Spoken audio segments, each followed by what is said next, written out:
तो nationalism in India के कुछ इंपॉर्टेंट मल्टीपल चॉइस क्वेश्चंस यहाँ पर डिस्कस करेंगे। तो पहला क्वेश्चन देखिए क्या कह रहा है। What was one major economic effect of first world war on India. तो वो फर्स्ट वर्ल्ड वॉर जब हुआ जिसमें इंडिया पार्टिसिपेट कराया गया, उससे क्या इकोनॉमिक इफेक्ट देखने को मिला था। डिक्रीज इन डिफेंस एक्सपेंडिचर गलत है, increase in defence expenditure and taxes ये बिल्कुल सही है। ठीक है, तो बी ऑप्शन सही हो जाएगा। सेकंड क्वेश्चन पे आते हैं। Which tax was introduced for the first time during first world war. तो फर्स्ट वर्ल्ड वॉर हुआ तो पहली बार जो टैक्स इंट्रोड्यूस किया गया था वो कौन सा टैक्स था? इनकम टैक्स था। ठीक है, आगे बढ़ते हैं। क्वेश्चन नंबर थर्ड पे आते हैं। Between 1913 and 1918 what happened to the prices of goods in India. देखिए 1913 से 1918 आपको पता होगा वर्ल्ड वॉर वन का टाइम था। तो इस समय आपको बताना है जो प्राइसेस थे गुड्स के वो क्या हो गए थे। तो ये अप्रोक्सीमेटली डबल हो गए थे, मतलब जो चीज़ पहले 10 रुपए में मिलती थी वो अब 20 रुपए में मिलने लग जाएगी। अगले क्वेश्चन पे आते हैं। फोर्थ क्वेश्चन देखिए कह रहा है। What caused wide spread anger in rural India during the war. तो रूरल इंडिया में बहुत ज्यादा एंगर क्यों था, लोग गुस्सा क्यों थे इस वॉर से? तो मेनली फोर्स रिक्रूटमेंट किया रहा था, जबरदस्ती सेना में भर्ती किया जा रहा था और भेजा जा रहा था कि लड़ाई करने जाओ। वर्ल्ड वॉर वन में ब्रिटिश के तरफ से लड़ने के लिए जाने को कहा जा रहा था। Which epidemic spread in India around 1918 to 19 killed millions. तो कौन सा एपिडेमिक जो था वो स्प्रेड हुआ था? तो इन्फ्लुएंजा जो था वो 1918 से 19 तक बहुत ज्यादा स्प्रेड रहा था, जिसमें मिलियंस मतलब लाखों लोग जो थे उनकी डेथ हो गई थी। आगे बढ़ते हैं, अगले क्वेश्चन पे आते हैं। अगला क्वेश्चन है question number 6। When did Mahatma Gandhi return to India from South Africa. तो साउथ अफ्रीका से कब वापस आए थे गांधी जी? तो ये 1915 में वापस आए थे 9 जनवरी को। ठीक है, आगे बढ़ते हैं। Question number 7। What does word satyagraha means. Satyagraha का मतलब क्या होता है ये बताना है। तो होल्डिंग ऑन टू ट्रुथ। ठीक है, आगे बढ़ेंगे। Question number 8। Which movement was Gandhi's first successful Satyagraha in India. तो पहला सक्सेसफुल सत्याग्रह जो गांधी जी का था वो कहाँ पे हुआ था? ये हुआ था चंपारण मूवमेंट, जो कि बिहार में है। आगे बढ़ेंगे। What did Rowlatt Act 1919 empower the government to do. तो क्या करने को अलाउ कर दिया था राउलेट एक्ट ने, पूछा गया है। तो डिटेन पीपल विदाउट ट्रायल। तो यहाँ पर सी ऑप्शन सही हो जाएगा। 10th पे आते हैं। Where did the Jallianwala Bagh massacre take place. तो कहाँ पर जलियांवाला बाग हुआ था? तो ये हुआ था अमृतसर में। तो सी ऑप्शन बिल्कुल सही है। Who was responsible for ordering the firing at Jallianwala Bagh. अब जलियांवाला बाग में फायरिंग का ऑर्डर किसने दिया था? तो जनरल डायर ने दिया था। बी ऑप्शन सही हो जाएगा। 12th क्वेश्चन देखिए क्या कह रहा है। Khilafat movement was started to protest against the treatment of which countries ruler.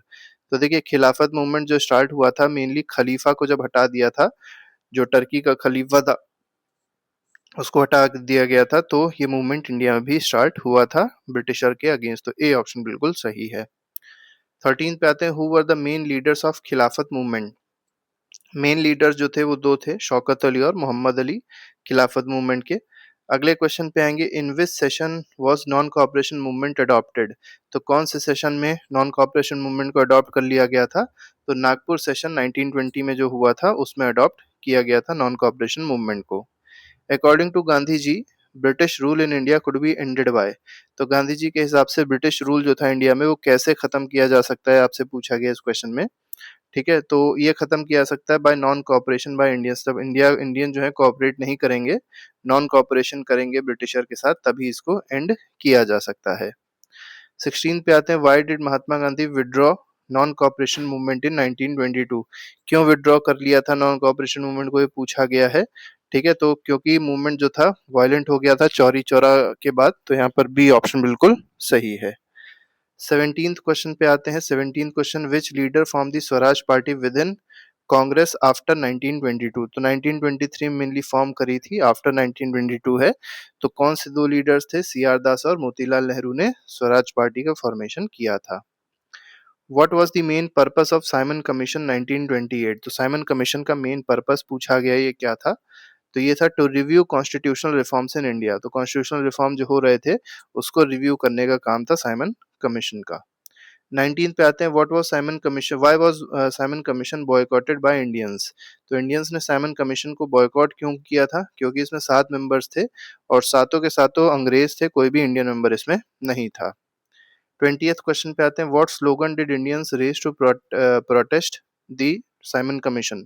तो साइमन कमीशन के खिलाफ प्रोटेस्ट जब हो रहा था, तो इंडियंस ने जो स्लोगन रेज़ किया था वो क्या था? तो गो बैक साइमन था। तो सी ऑप्शन बिल्कुल सही है। हु डाइड आफ्टर बीइंग लाठी charge during the Simon commission protest in Lahore? तो साइमन कमीशन का प्रोटेस्ट जब लाहौर में हो रहा था तो लाठी चार्ज हो गया था, मतलब ब्रिटिशर ने लाठी चार्ज करा दिया था, जिसकी वजह से लाला लाजपत राय जी की डेथ हो गई थी। तो बी ऑप्शन सही है। 22nd कह रहा है, where was the demand for Purna Swaraj और फुल इंडिपेंडेंस फॉर्मलाइज? तो पूर्ण स्वराज की जो डिमांड हुई थी वो पहली बार फॉर्मलाइज कब हुई थी? तो ये लाहौर सेशन 1929 में हुई थी, और इसके प्रेसिडेंट कौन थे? जवाहरलाल नेहरू जी थे। Which date was declared as first independence day by Congress? तो कौन सा ऐसा डेट थी जिसको पहली बार इंडिपेंडेंस डे डिक्लेयर किया था कांग्रेस ने? ये आपको यहाँ पर बताना है। तो ये 26 जनवरी 1930 को डिक्लेयर किया गया था इंडिपेंडेंस डे, कि इस दिन हम लोग आगे से इंडिपेंडेंस डे मनाएंगे। तो सी ऑप्शन बिल्कुल सही है। 24th पे आते हैं, why did Gandhi ji choose salt at symbol for his civil disobedience movement? तो सिविल डिसोबीडियंस मूवमेंट के लिए सॉल्ट को ही एक सिंबल के रूप में यूज किया था। सॉल्ट को क्यों लिया था? क्योंकि सॉल्ट जो था एसेंशियल चीज थी, सभी लोग यूज करते थे, और बहुत ज्यादा टैक्स इस पे ब्रिटिश लगाता था, तो इसलिए सॉल्ट को यूज किया था गांधी जी ने। How long the salt march from Sabarmati to Dandi? तो साबरमती से डांडी तक जो मार्च हुई थी, जिसको डांडी मार्च भी कहते हैं, वो कितनी लंबी थी, उसकी लेंथ क्या थी? तो ये 240 माइल्स तक पैदल यात्रा हुई थी। 26 पे आते हैं, when did Gandhi ji break the salt law at Dandi? तो सॉल्ट लॉ को कब ब्रेक किया था गांधी जी ने डांडी पे, ये यहाँ पर पूछा गया है। तो 6 अप्रैल 1930 को सॉल्ट लॉ को ब्रेक कर दिया था गांधी जी ने। 27th क्वेश्चन पे आते हैं, what was signed between Gandhi and Irwin in 1931? तो गांधी और इरविन के बीच में क्या साइन हुआ था? उसको गांधी इरविन पैक्ट कहते हैं। तो बी ऑप्शन सही हो जाएगा इसमें। आगे बढ़ते हैं, question number 28, what was agreed upon in Gandhi Irwin pact? तो गांधी इरविन पैक्ट में जो बात हुई थी वो क्या हुई थी, किस चीज पे एग्रीमेंट हुआ था? इंडिया वुड गेट इंडिपेंडेंस बिल्कुल गलत है। Gandhi ji would attend round table conference and prisoners would be released. तो गांधी जी को कहा गया कि आपको राउंड टेबल कॉन्फ्रेंस को अटेंड करना पड़ेगा, और इसके बदले जो प्रिजनर्स हैं, जो पॉलिटिकल प्रिजनर्स हैं, उनको रिलीज कर दिया जाएगा। तो बी ऑप्शन बिल्कुल सही है। 29 पे आते हैं, who demanded separate electorate for Dalits? देखिए, दलित के लिए सेपरेट इलेक्टोरेट की बात सेकेंड राउंड टेबल कॉन्फ्रेंस में किसने करी थी? डॉक्टर बी आर अम्बेडकर ने करी थी, और बाद में इनको दे भी दिया गया था सेपरेट इलेक्टोरेट। ठीक है। 30th क्वेश्चन पे आते हैं, what agreement was reached between Gandhi and Ambedkar in 1932? तो सेपरेट इलेक्टोरेट के खिलाफ थे गांधी जी, तो फास्ट पे चले गए थे, until death, fast until death पे चले गए थे। तो इसके बाद एक पूना पैक्ट हुआ था गांधी और अम्बेडकर के बीच में 1932 में, जिसमें गांधी जी की बात मान ली गई थी, अम्बेडकर को अपना जो मतलब एक तरीके से ये कह सकते हैं कि जो उनको कम्युनल अवार्ड मिला था उसको वापस करना पड़ा था। तो इस तरीके से 30 एमसीक्यूज थे। आई होप क्वेश्चन समझ में आ गए होंगे, आंसर समझ में आ गए होंगे। तो अभी के लिए फिलहाल नहीं, thank you very much, goodbye, जय हिंद।